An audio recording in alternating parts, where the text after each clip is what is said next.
often said that bipartisanship is extraordinarily important overall and in this stimulus package.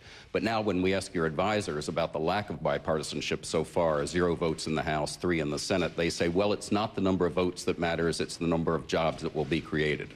Is that a sign that you are moving away, your White House is moving away from this emphasis on bipartisanship?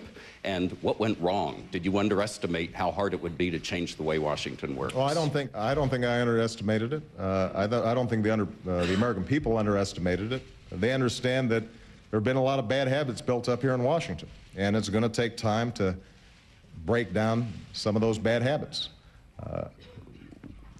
What I've been concerned about is some of the language that's been used, suggesting that this is full of pork and this is wasteful government spending, so on and so forth. First of all, when I hear that from folks who presided over a doubling of the national debt, then I just want them to not engage in some revisionist history. Thank you, Mr. President.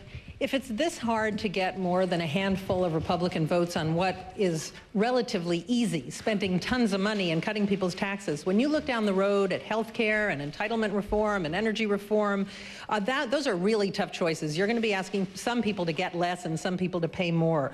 What do you think you're going to have to do to get more bipartisanship? Are you going to need a new legislative model, bringing in Republicans from the very beginning, getting more involved in the details yourself from the beginning, or using bipartisan commissions? What has this experience with the stimulus led you to think about when you think about these future challenges? Well, as I said before, Mara, I think that old habits are hard to break.